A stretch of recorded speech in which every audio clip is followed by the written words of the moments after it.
Conta-se que, ao entardecer, o pai toma seu filho, jovem, e o leva para visitar uma horta. E a criança começa a olhar que algumas hortaliças estavam verdes, umas pequenas, outras em tamanho médio, mas cresciam. Outras, por outro lado, já se apresentavam assim, amareladas, perecendo. O pai percorre aquela horta por mais de meia hora com o filho. Ao final do passeio, ele pergunta: meu filho, o que você aprendeu? E a criança olha para o pai. Olha, a única coisa que eu aprendi é que algumas verduras estão verdes e outras estão apodrecendo. Ele disse: sim, meu filho. Então a lição que eu quero lhe ensinar é o seguinte: na vida, se você não estiver crescendo e aprendendo, você está apodrecendo.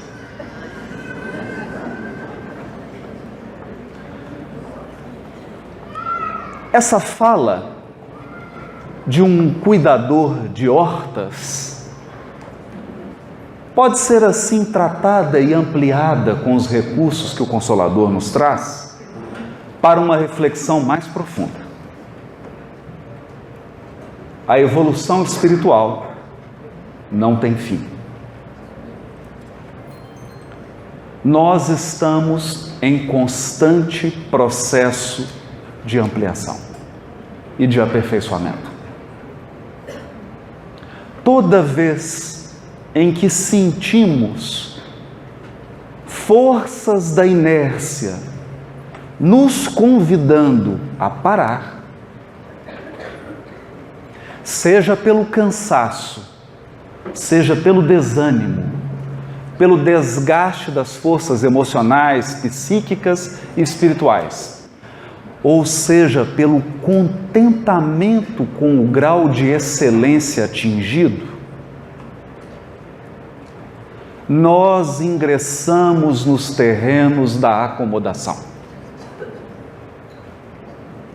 Quem se acomoda, no dizer do cuidador de hortas, apodrece. Quando alguém chega a Jesus e diz a ele: bom mestre, o jovem, Jesus pergunta a ele: por que me chamas bom? Só há um bom, que é meu Pai. E quando Kardec comenta aquela frase de Jesus no Sermão do Monte: sede perfeitos, como é perfeito o vosso Pai que está nos céus. Kardec nos ajuda a refletir. Que meta você poderia dar para alguém que vai viver para sempre? Uma meta eterna. Essa busca de aprimoramento eterna.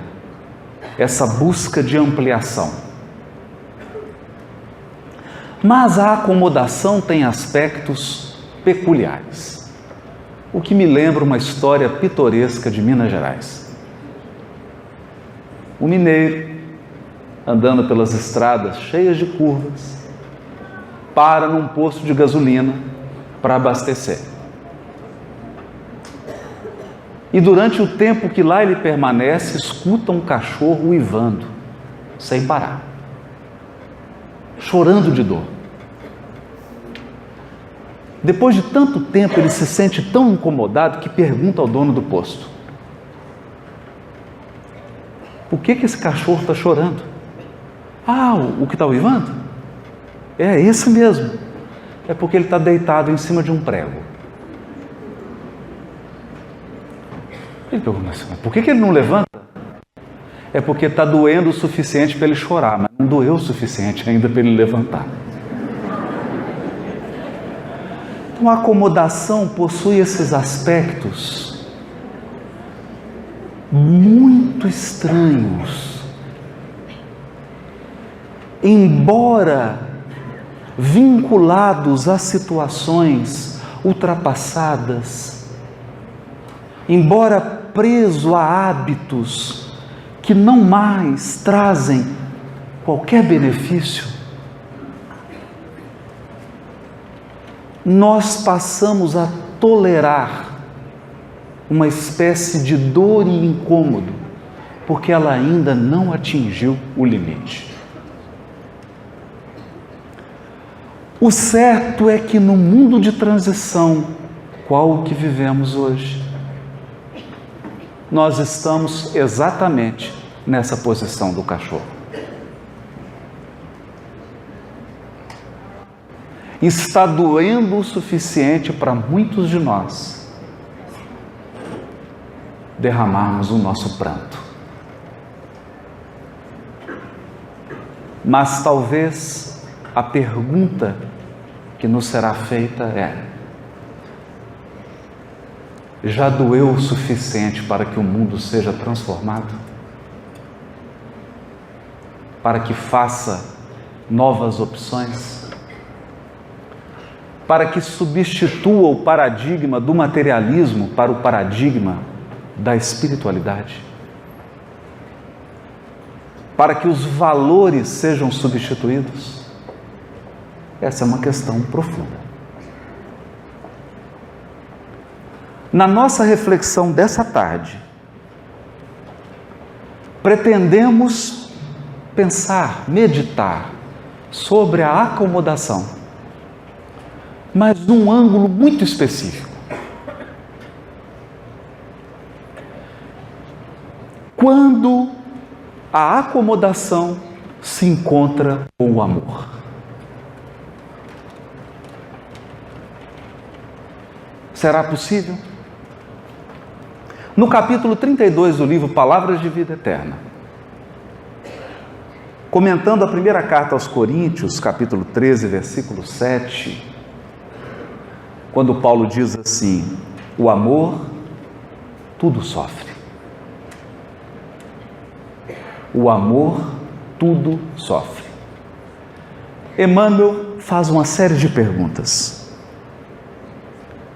Diz ele: o noticiário terrestre reporta-se diariamente a desvarios cometidos em nome do amor. Desvarios cometidos em nome do amor. Homicídios são perpetrados publicamente em nome do amor. Por mais que nos pareça estranho, as pessoas que amam, matam. Matam mais quem elas amam do que quem elas odeiam. Suicídios sulcam de pranto e desolação a rota de lares esperançosos. Pessoas que tiveram o casamento rompido, um noivado rompido, um relacionamento, suicidam. O amor mata. Furto, contenda, injúria e perversidade aparecem todos os dias invocando a inspiração do sentimento sublime. Pessoas que se amam e convivem juntas no mesmo lar se permitem uma permanente contenda. Muitas vezes são perversas. Furtam, roubam do outro e são capazes de comportamentos que não teriam em nenhum lugar a não ser com a pessoa amada.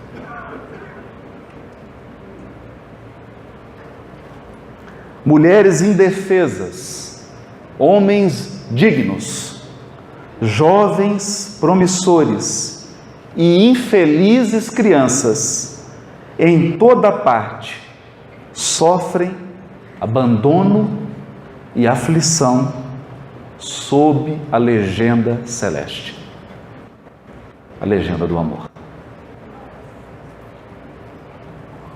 Entretanto, só o egoísmo, traduzindo apego da alma ao bem próprio, é que patrocina os golpes da delinquência, os enganos da posse, os erros da impulsividade e os desacertos da pressa. Apenas o egoísmo gera o ciúme, o despeito, a vingança, a discórdia, a acusação e a cegueira. Isso nós sabemos. O que nos chama a atenção é a definição de Emmanuel de egoísmo: apego da alma ao bem próprio.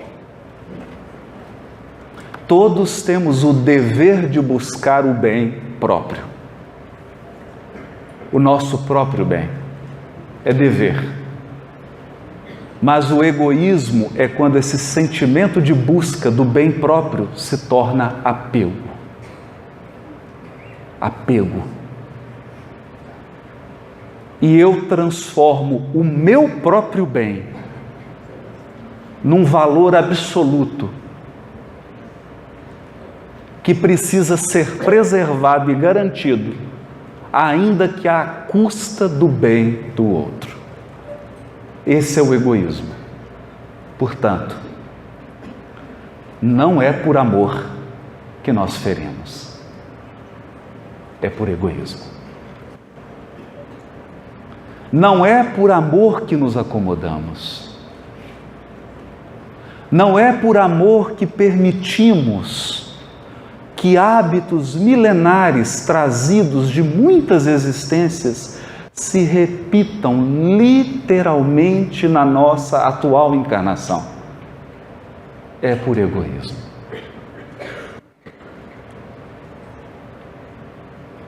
O egoísmo que altera a feição do nosso amor e nos transforma em verdadeiros narcisos.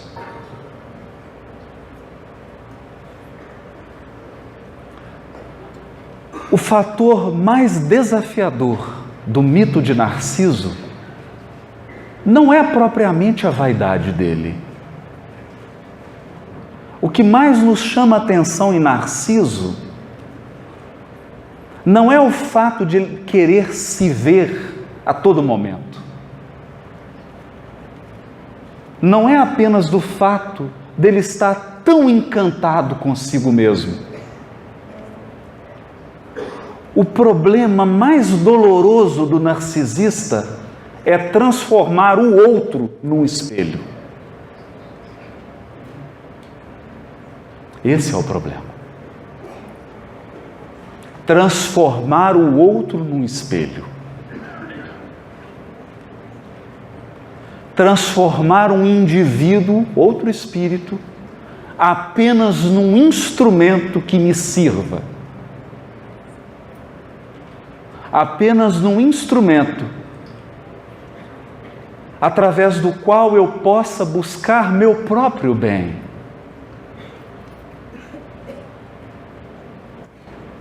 Por esta razão, Emmanuel contrasta o amor, longe disso, sabe rejubilar-se com a alegria dos corações amados.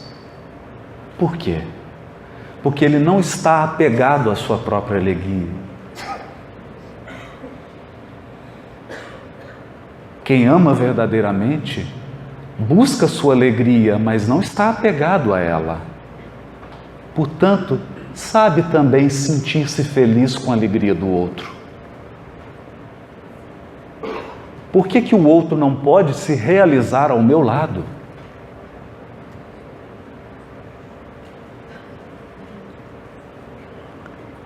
Esposando-lhe as lições e as dificuldades, as dores e os compromissos. Não se atropela, nem se desmanda. Abraça o sacrifício próprio em favor da felicidade da criatura a quem ama. Essa é a razão da sua própria felicidade. Por esse motivo, no amor verdadeiro, não há sinal de qualquer precipitação, conclamando a imoderação ou a loucura. O apóstolo Paulo afirmou, divinamente inspirado, o amor tudo sofre. E de nossa parte acrescentaremos, o amor genuíno, jamais se desregra ou se cansa, porque realmente sabe esperar.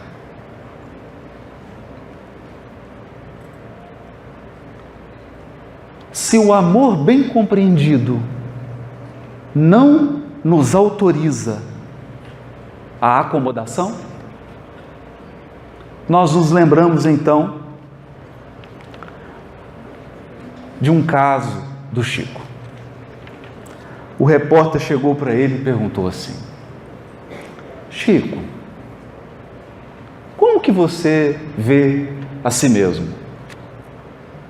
Olha, eu vejo... Não, como você vê o mundo? Olha, eu vejo o mundo como ele é. E as pessoas, Chico? Eu vejo as pessoas como elas são. E você? Eu continuo o mesmo. E aí nós entramos no capítulo 31 do livro Palavras de Vida Eterna, quando Emmanuel comenta o versículo. Do capítulo 12, versículo 2 do capítulo 12 de Romanos. E não vos conformeis com este mundo.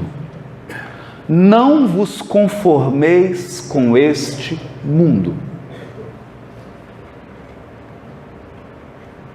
Vírgula. E a gente logo espera. Saia então e transforme o mundo. É o que a gente espera na sequência. Não vos conformeis com este mundo, vírgula, mas transformai-vos. Por quê?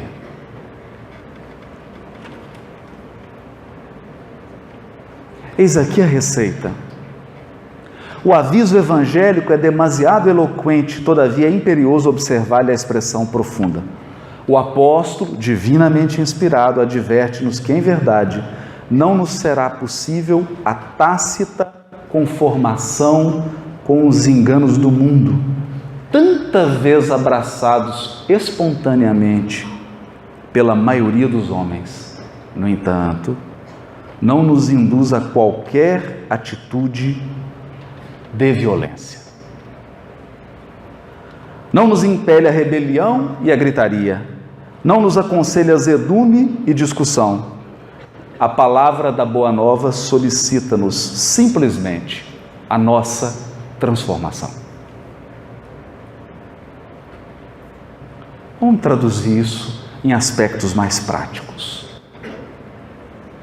Nós vivemos um momento profundamente grave na humanidade. Um mundo que adotou o materialismo como paradigma e como valor. Como paradigma e como valor. Significa que, inconscientemente, nós respeitamos as pessoas pela capacidade financeira que elas têm.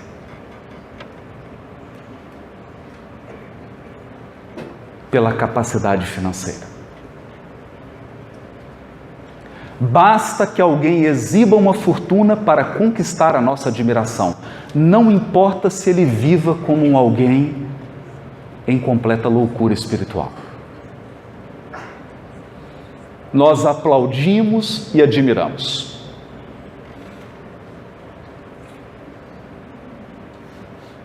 Cargo, posição social, aparência. O mundo da aparência, que é sustentado inconscientemente por nós, num processo de acomodação espiritual profunda. Nós ligamos o noticiário, ficamos aterrorizados, criticamos a violência de um terrorista que toma um veículo e atropela várias pessoas na Espanha.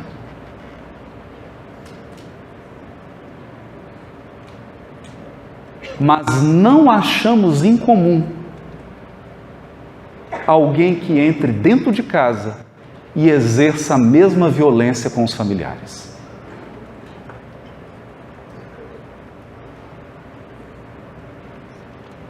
Acreditamos que masculinidade está relacionada com brutalidade.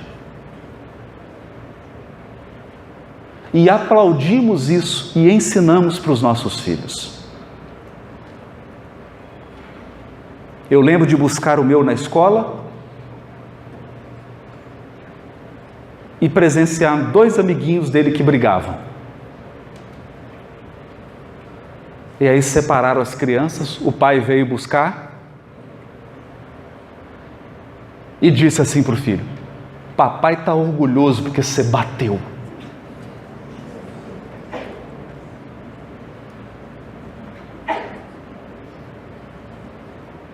E quantos meninos não chegam em casa depois de uma briga na escola e ouvem do seu tutor, daquele que é responsável pelo seu crescimento espiritual: da próxima vez você revida, seja homem.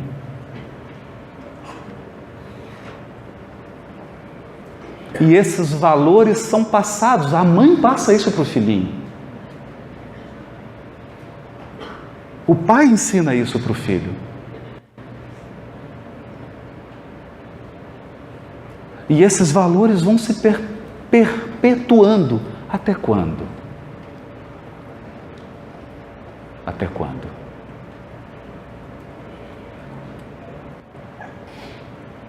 Olhamos para a situação da pátria do Evangelho. Um momento extremamente grave. E nos perguntamos: o que será do Brasil? E muitos de nós agora nos perguntamos: o que eu posso fazer para transformar o Brasil?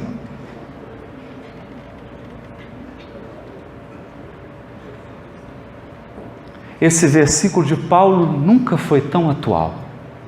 Não vos acomodeis com este mundo, mas transformai-vos. Por quê? Por quê? Emmanuel vai responder aqui. Mas André Luiz também tem uma frase incrível. Porque a virtude, diz André Luiz, não é uma boca que fala, é um poder que se irradia.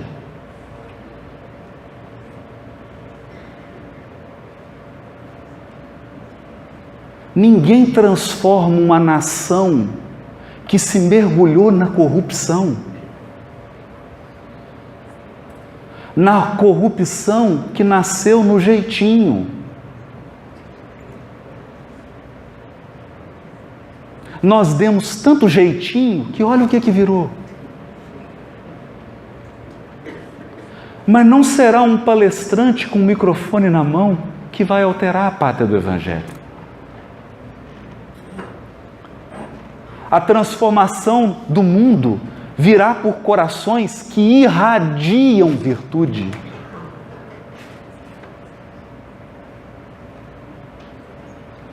Irradiam virtude. Irradiam o poder da virtude. Transformai-vos. Prossegue Emmanuel. Não nos cabe, a pretexto de seguir o Mestre, sair de azorrague em punho, golpeando aqui, golpeando ali, na pretensão de estender a influência do Cristo.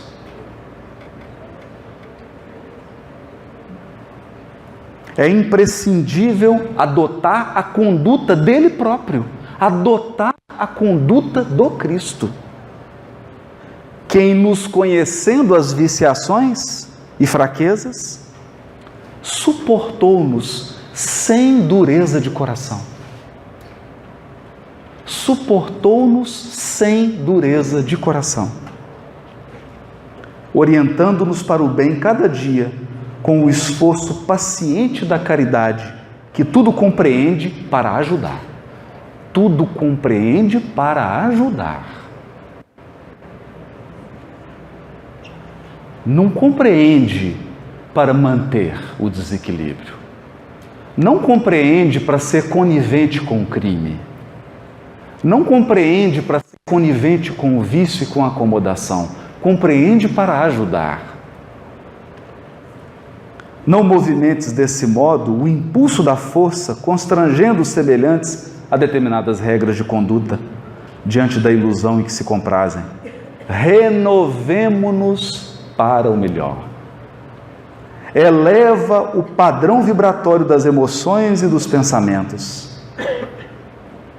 Cresce para a vida superior e revela-te em silêncio.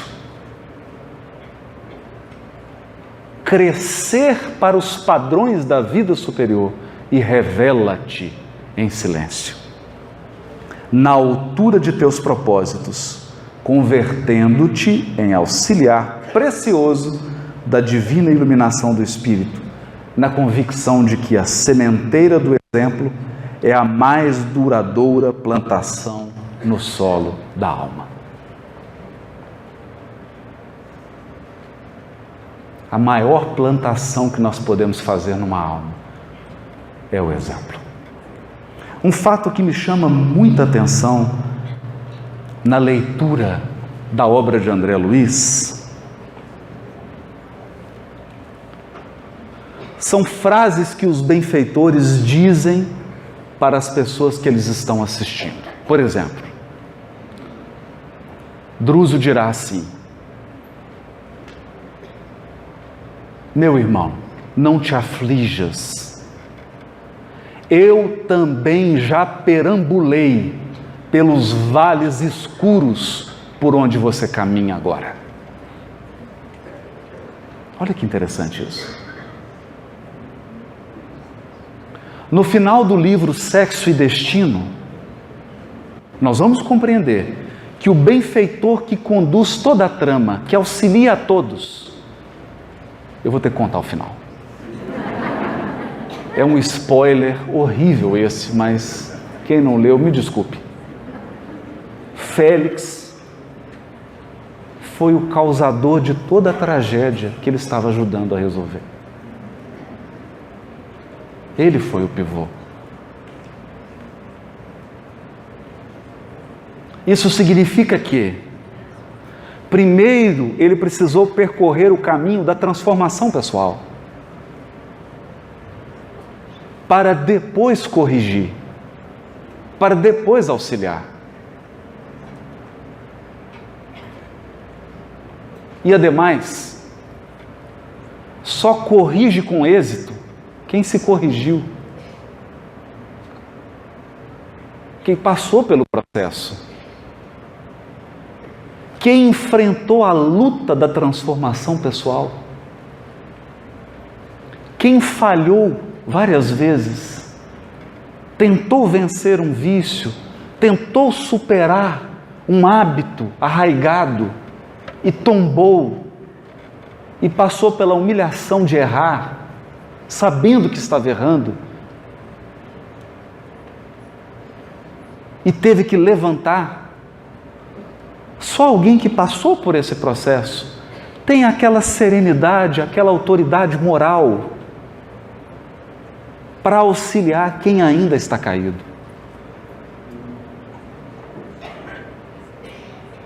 É por esta razão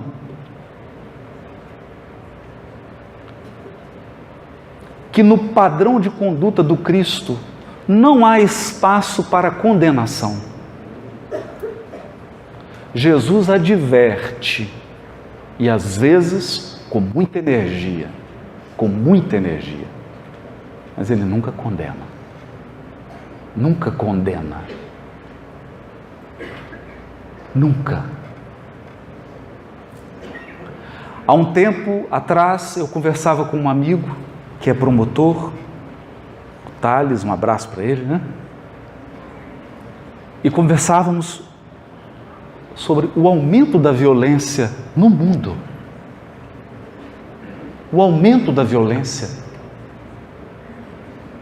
Mas não só o aumento da violência nos atentados terroristas, não só o aumento da violência nas ruas, nas grandes capitais, não só o aumento da criminalidade, o aumento do nosso tom de voz.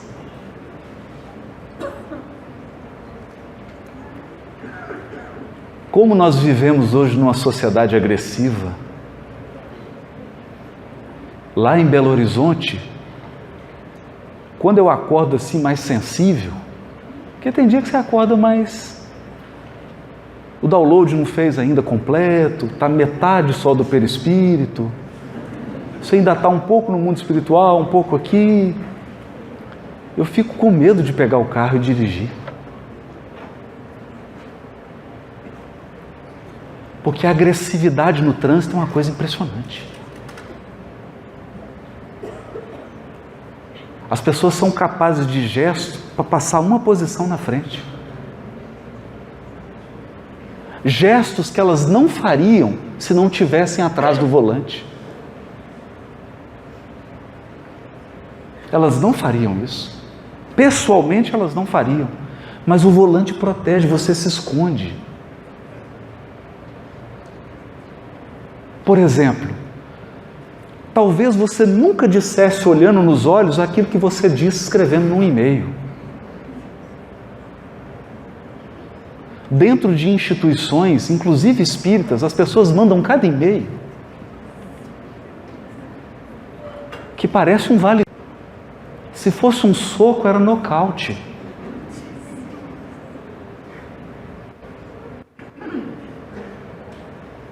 As críticas, então, são ótimas.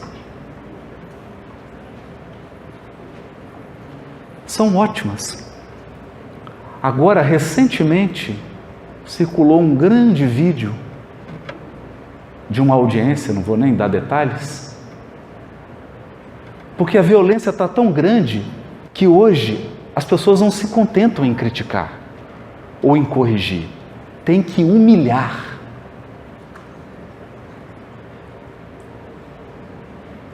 Tem que ser com requinte de crueldade.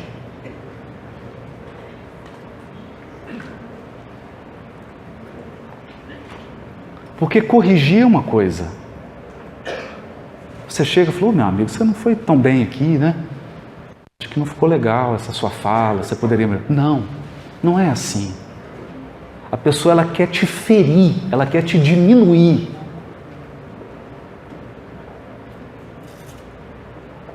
Então esse aumento da violência, eu comentava isso com um amigo promotor, e ele me disse assim, olha amigo, tem muita injustiça no mundo, mas não tem nenhum injustiçado.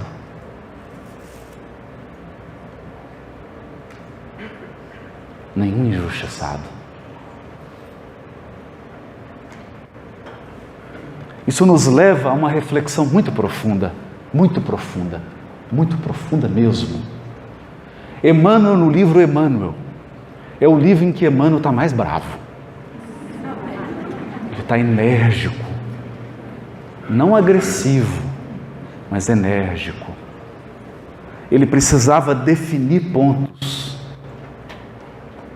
precisava fixar muito forte determinados pontos, para que erros do passado não voltassem a ser cometidos em nome do Espiritismo. Então ele escreve assim, num dos capítulos finais, que nós precisávamos trabalhar pela formação da mentalidade cristã. Formação da mentalidade cristã. É diferente de formar religiosos. Porque nem sempre o melhor ritualista é o melhor cristão. Nem sempre. Muitas vezes nós cumprimos todos os scripts sociais da nossa religião. Como eu não quero falar de ninguém, falar da nossa família. Você diz assim, mas eu vou na reunião mediúnica, eu não chego atrasado. Eu não falto. Eu vou na reunião mediúnica. Eu tomo passe. Eu faço culto. Eu tomo água fluidificada. E vamos listando disciplinas. Mas no fundo, lá no fundo da alma, Jesus nos pede uma mentalidade cristã. A mentalidade cristã significa valores. Valores do Evangelho.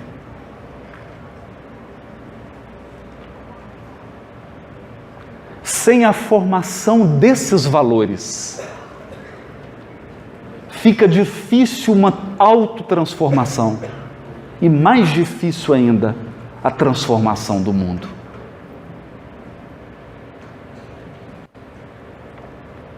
Porque os espíritos que irão promover a transformação do mundo de expiação e provas em um mundo de regeneração são espíritos com autoridade moral.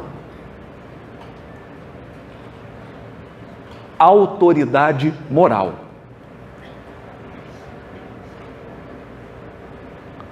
Portanto, eu particularmente me sinto apenas como alguém que está preparando. Estamos aqui pregando o cartaz, divulgando o evento. Divulgando, anunciando. Os que virão transformar, virão com autoridade moral. Virão e farão. Farão.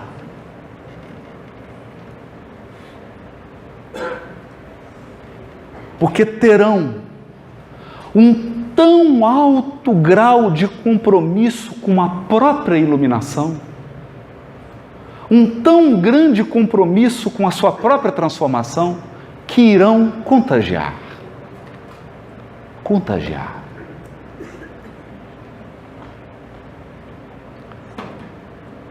A vida deles irá contagiar.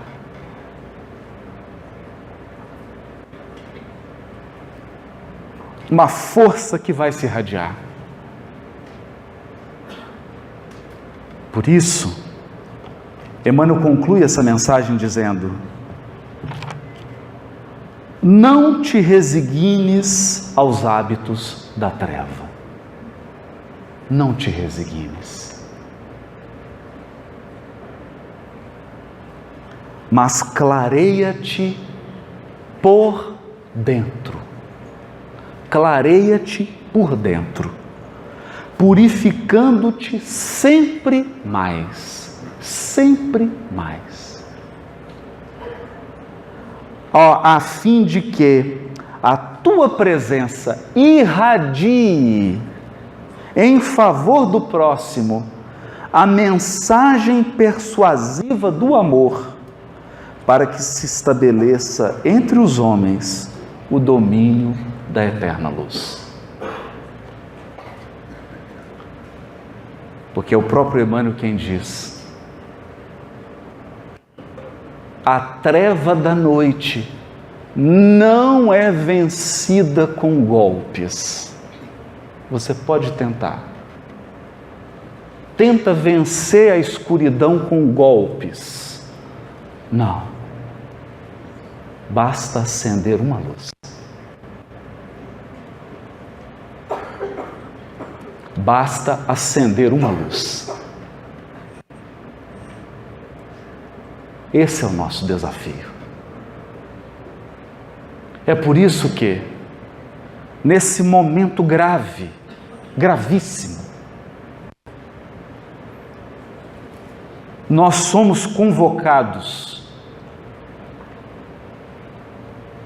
aproveitando aqui a fala do Alírio, a esse chamado, convocação do Cristo que é: vós sois o sal da terra. Meus amigos, meus irmãos de Espiritismo, se você vai cozinhar, qual é a receita? 1 quilo de sal para 1 quilo de arroz?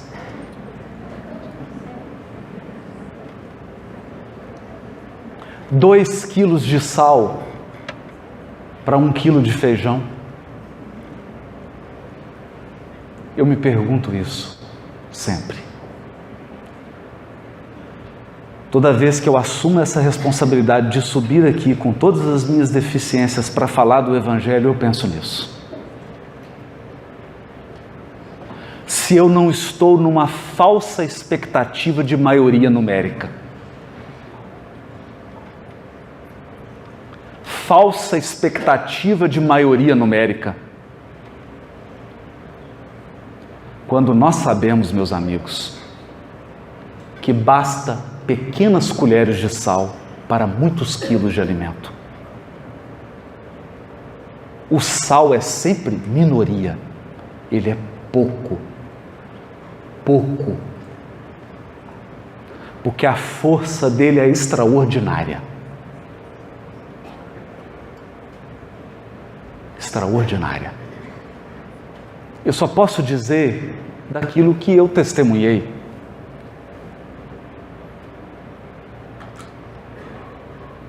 Eu sei que no meu estado, uma colher de sal, um homem,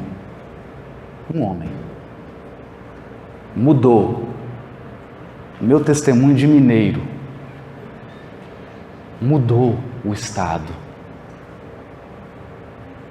Onde o Chico passou,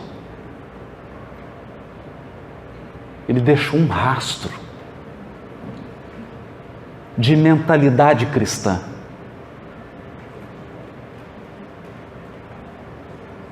Um rastro.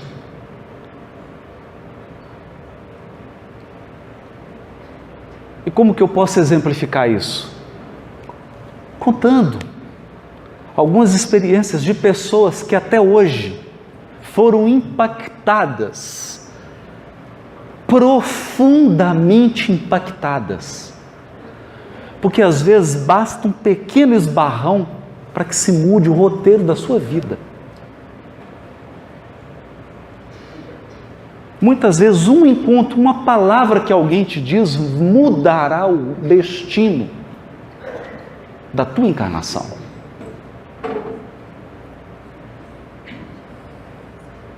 Então eu me recordo do irmão do ex-presidente da Federativa Mineira, me contando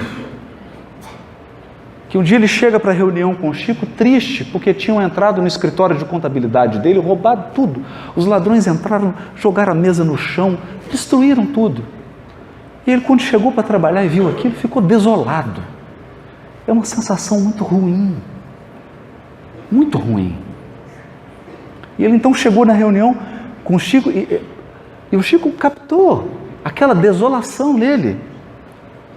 E falou: meu filho, o que aconteceu?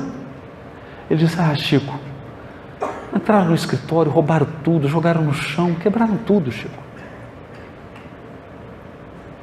O Chico abraçou ele, sem afetação, sem exibição, abraçou ele com carinho. E ele diz que sentiu aquela vibração do Chico. E o Chico disse para ele assim: "Ô, meu filho, é tão bom devolver."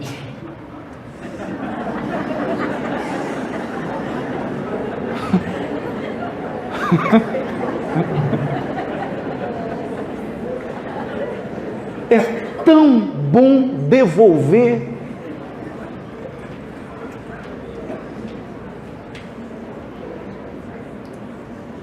Imagine. É o sal. É o sal. Vós sois o sal da terra. É como essa campanha linda da Federação Gotas. Gotas.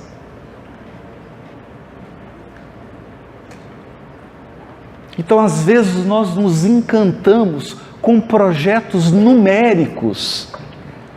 Vamos criar um projeto, uma campanha para envolver 500 mil pessoas em Cuiabá e transformar. Não sei. Se fosse assim, o Cristo já teria feito. Ele mesmo, pessoalmente. Isso nos faz lembrar, já que está tudo tão decorado aqui, lembrando Paulo, né? Nos faz lembrar Paulo, depois que ficou 3 anos no deserto. Depois de todo aquele processo de introspecção, de transformação, de viagem para o mundo interior, vocês veem como que não é fácil. É tão difícil vencer a acomodação. Eu não estou dizendo da acomodação que é um domingo à tarde em Cuiabá, aquele tempo ameno, 42 graus, e aí você almoçou mais tarde e dá aquele efeito mediúnico, você desdobra. Não é essa acomodação. É aquela acomodação a valores e hábitos que nós estamos repetindo há 20 encarnações. 30. Valores que eram interessantes no Império Romano, mas assim, o Império Romano já acabou. Você está agora em Cuiabá. Não é mais útil. Foi importante, mas não é mais. E nós insistimos naquelas estratégias, nas mesmas. Nessa acomodação a padrões milenares. Então, Paulo viu Jesus, ouviu o chamado, respondeu ao chamado, perdeu tudo, abriu mão de tudo, foi para o deserto, confessou-se para Áquila e Prisca, e volta para Jerusalém, e vem o padrão de novo, e ele diz para Simão Pedro: eu vou agora no Sinédrio, vou tomar a palavra. Mas eu vou, mas eu vou dar uma lição, porque Pedro, eu sei o que é ser fariseu, eu conheço essa turma. E Pedro, já experimentado, diz para ele assim: cuidado, Paulo, cuidado. Judas procedeu como você está querendo proceder. E aí ele assustou. Ele assustou.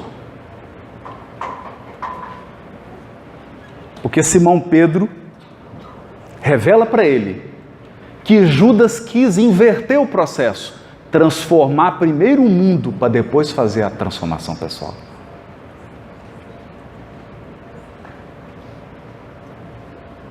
É uma tentação. Então eu quero criar uma política econômica para resolver o problema da pobreza.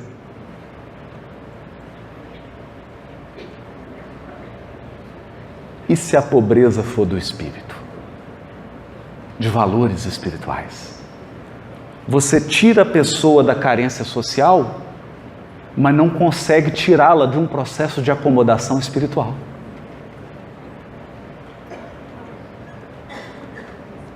Por exemplo, eu conversava com a esposa do Dr. Elias Barbosa. E ela me contou que o Elias ficou muito compadecido porque certo dia ele chegou na clínica dele, em Uberaba, e tinha um mendigo dormindo na varanda.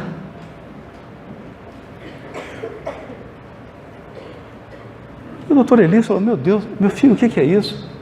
Não, aqui foi, deu um banho, colocou roupa e deu comida e já olhou alguma coisa. Dia seguinte, estava lá o mendigo com a mesma roupa, sujo de novo, deitando. Ele falou: meu Deus, o que? E tentou ajudar, foi ao Chico.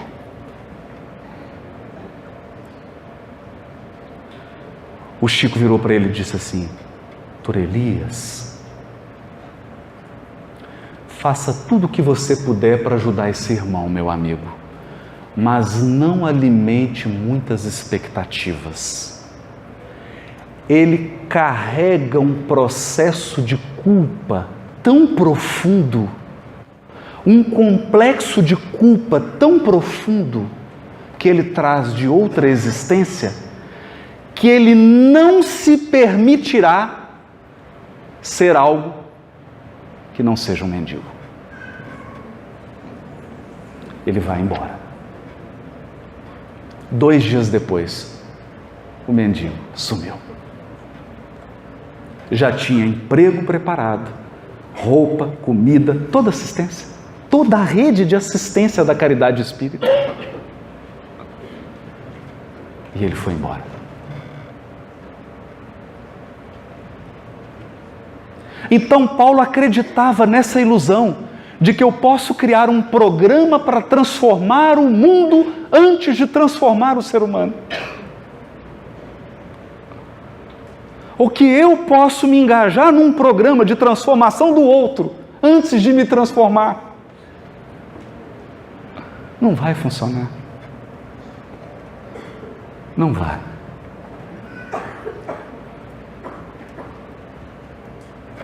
Isso nos lembra um outro caso. Mineiro gosta de caso, né? E de café e pão de queijo também. Um grupo de espíritas, cavaleiros e damas, muito distintos, procuraram o Chico. Disseram assim: Chico, nós precisamos implementar um grande e arrojado programa de educação sexual. Educação das energias sexuais. O Chico abaixou a cabeça e disse assim: meus irmãos, e quem serão os professores?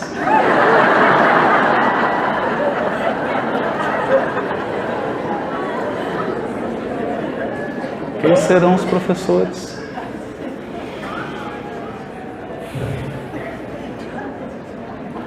Então Paulo ouviu essa ponderação de Pedro. Como que você quer educar Jerusalém inteira, Paulo? Se você não conseguiu se educar. Basicamente é isso. Mas olha a perspicácia de Simão Pedro. Ele diz assim: mas digamos que você seja mais bem-sucedido do que Judas. Digamos que você obtenha um êxito que Judas não teve. Porque Humberto de Campos explicou o processo de Judas, que é muito mais intricado. O plano de Judas era o seguinte: olha o plano de Judas. Ele olhou para Jesus e ele não tinha dúvida que Jesus era o Messias. Então o que ele pensou? Ele pensou assim: Jesus é o Messias. mas ele é muito bonzinho. Não vai funcionar.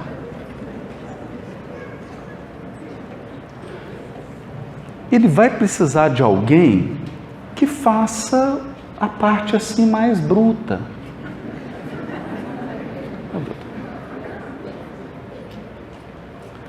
E havia de fato essas forças na sociedade hebraica da época.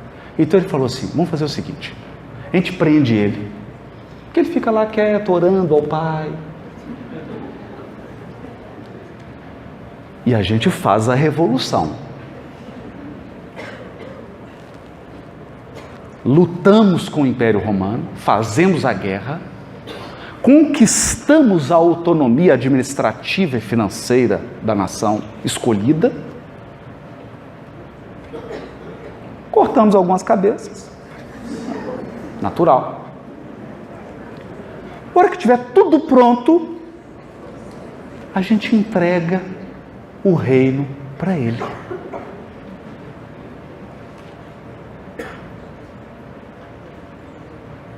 Apresentou esse plano para os líderes.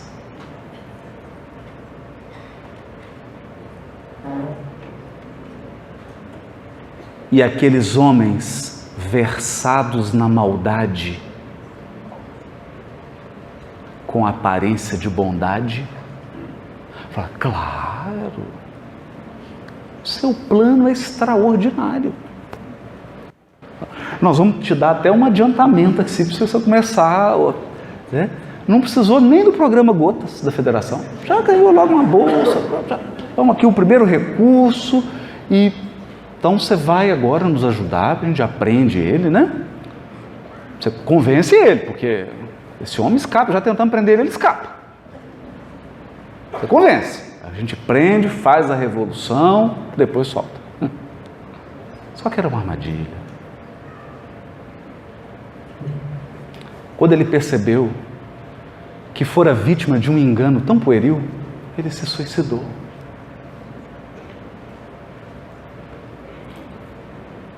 Então Simão disse para Paulo: digamos que você seja mais bem-sucedido do que Judas e que você instaure um programa, por exemplo, um programa para acabar com a corrupção no Brasil. Vou fazer um programa. A gente pega alguns guerreiros para cortar algumas cabeças, vamos eliminar a corrupção. É um plano de transformar o mundo antes de me transformar. Aí Pedro diz a ele: você foi mais bem-sucedido que Judas e atraiu Jerusalém inteira, Paulo. Depois que você tiver atraído a todos, o que você fará com eles?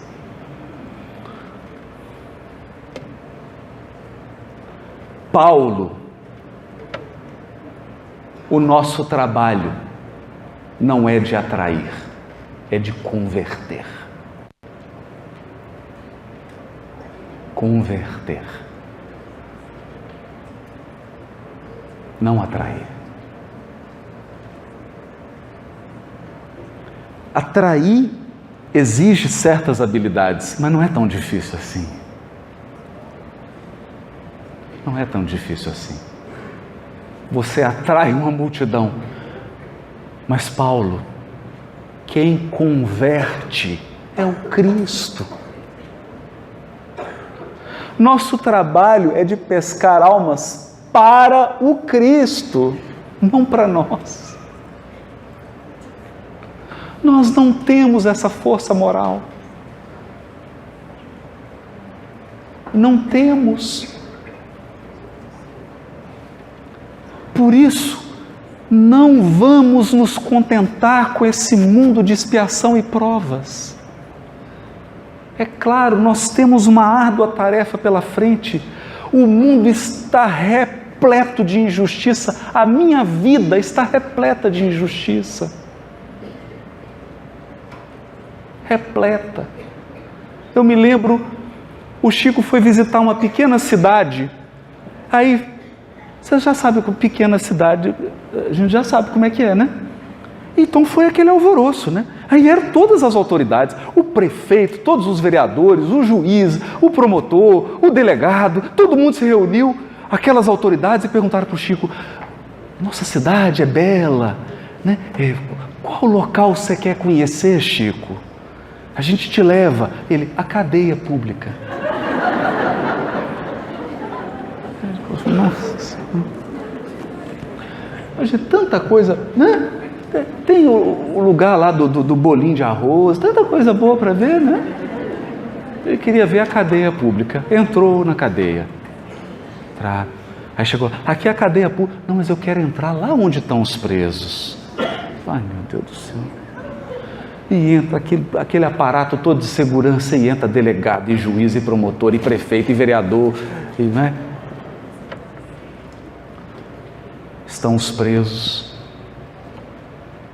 O Chico vira para o delegado e pergunta assim: meu irmão, nós somos quantos aqui?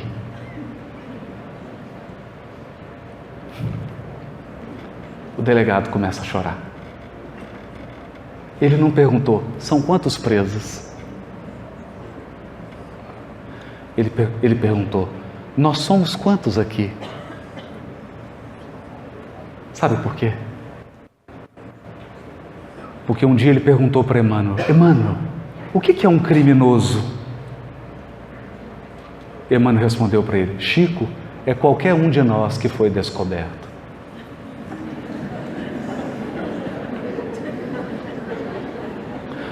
Uma coisa que mais impressiona no diálogo com entidades sofredoras em reunião mediúnica, e isso está muito bem retratado no livro do Hermínio Miranda, publicado pela Federação Espírita Brasileira, Diálogo com as Sombras, é quando você encontra um espírito que é um vingador.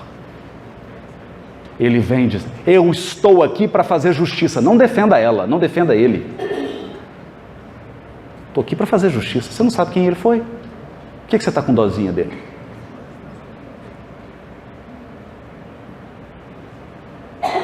Eu vim aqui cobrar.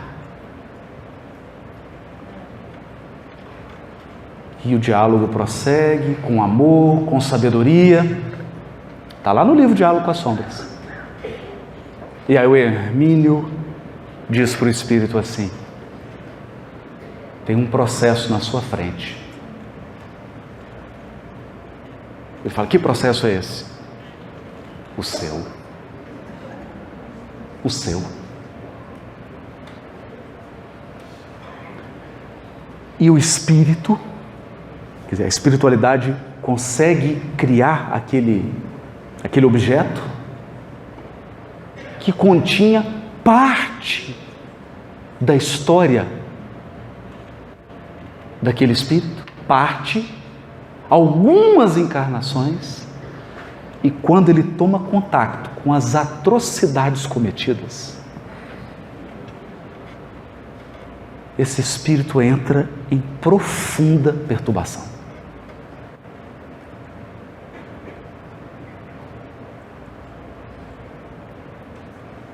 Profunda perturbação.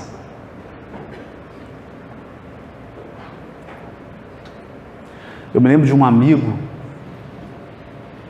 ele é muito brincalhão, ele não é espírita.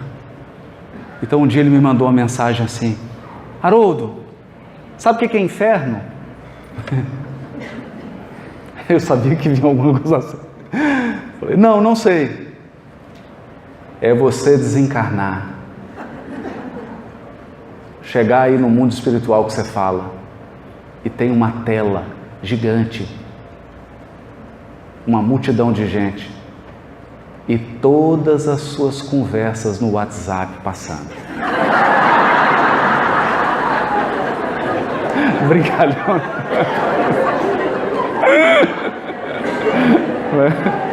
E eu fiquei rindo com aquela imagem. É uma imagem simples, né? Mas tão profunda, né? Agora, o WhatsApp dessa vida. Meus amigos, imaginem você numa sala no mundo espiritual IA, está descrito na obra de André Luiz. e começa a passar numa tela fatos tristes das nossas últimas 10 reencarnações. Mas sabe por que isso não acontece? Sabe por que isso não acontece? Porque a justiça divina não é de condenação.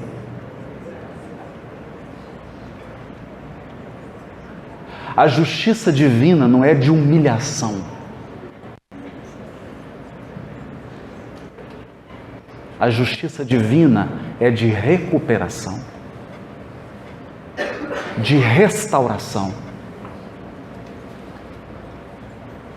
Restauração.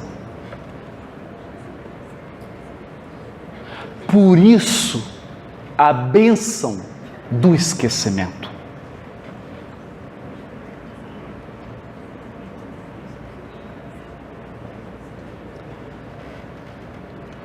Eu venho aqui, falo do Evangelho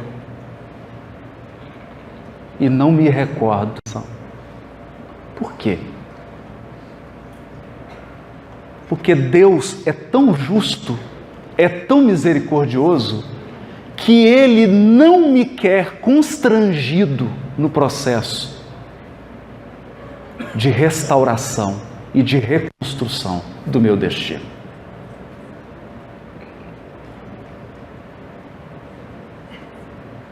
Então eu venho aqui espontâneo, ingênuo até, ingênuo, sem saber, para que a minha adesão ao bem seja espontânea e seja fruto de um gesto de amor, não de constrangimento.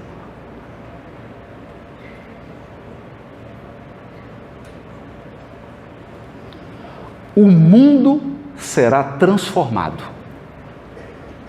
Não tenhamos dúvida. Mas antes disso, nós precisamos ser o sal da terra. O sal da terra.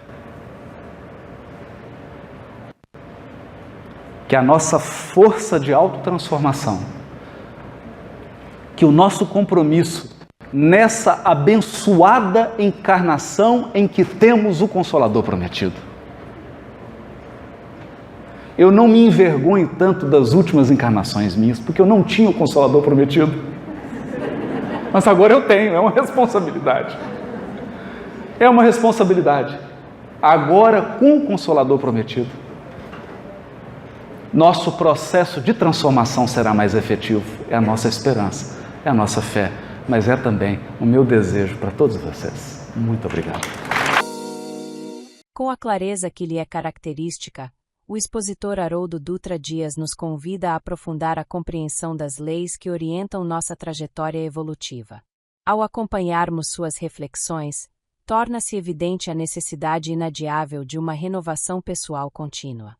A doutrina espírita, em sua integridade, apresenta a evolução do espírito como exigência fundamental da existência, desprovida de um ponto final.